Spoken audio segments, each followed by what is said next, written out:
कार्तिक का महीना सभी महीनों में श्रेष्ठ माना जाता है। आइए सुनते हैं कार्तिक मास की यह कथा। बहुत पुराने समय की बात है। एक गांव में एक बूढ़ी औरत रहती थी। वह कार्तिक के महीने में कार्तिक मास का व्रत रखती थी। उसके व्रत खोलने के समय भगवान श्री कृष्ण आते और उसको खिचड़ी का कटोरा रखकर चले जाते। बूढ़ी औरत के पड़ोस में एक औरत रहती थी। वह बूढ़ी औरत को देखकर ईर्ष्या करती थी। वह सोचती थी कि इसका कोई नहीं है, फिर भी इसे खाने के लिए खिचड़ी कैसे मिल जाती है। एक दिन कार्तिक का महीना आया। बूढ़ी माई स्नान करने नदी गंगा में गई। पीछे से भगवान श्री कृष्ण उनके लिए खिचड़ी का कटोरा रखकर चले गए। पड़ोसन ने जब खिचड़ी का कटोरा रखा देखा तो वह कटोरे को उठाकर घर के पीछे फेंक आई। कार्तिक स्नान के बाद बूढ़ी माई ने घर आकर देखा तो कि आज खिचड़ी का कटोरा नहीं है। वो भूखी ही रह गई। वो बूढ़ी औरत बार बार यही कहने लगी, कहाँ गई मेरी खिचड़ी और कहाँ गया मेरा कटोरा। पड़ोसन ने जहाँ खिचड़ी गिराई थी वहाँ एक पौधा उग आया जिसमें 2 फूल खिले। एक बार एक राजा उस नगर से निकला।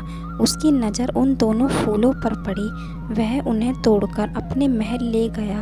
महल आकर उसने वह फूल रानी को दिया, जिन्हें सूंघने पर रानी गर्भवती हो गई। कुछ समय बाद रानी ने 2 पुत्रों को जन्म दिया। वह दोनों बालक बड़े हो गए, लेकिन वह किसी से भी बात नहीं करते थे। जब वो दोनों शिकार पर जाते तो रास्ते में उन्हें वो बुजुर्ग महिला मिलती जो अभी भी यही कहती थी, कहाँ गई मेरी खिचड़ी और कहाँ गया मेरा कटोरा। बूढ़ी माई की बात सुनकर वो दोनों कहते, हम हैं तेरी खिचड़ी, हम हैं तेरा कटोरा। हर बार वह शिकार पर जाते तो वह यही बात कहती और वो दोनों यही उत्तर देते।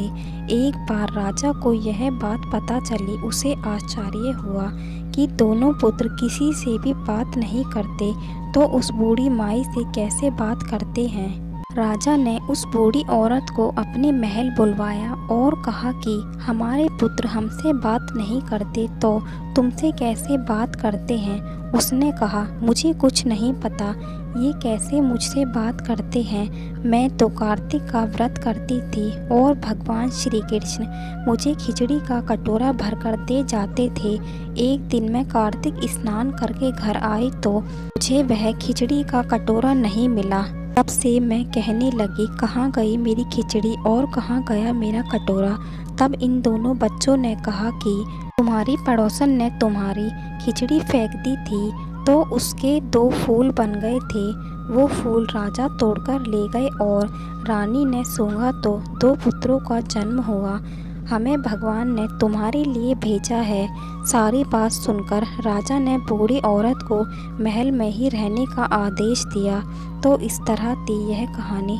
आपको ये वीडियो पसंद आई है तो वीडियो को लाइक करें, साथ ही मेरे चैनल को सब्सक्राइब करें। धन्यवाद।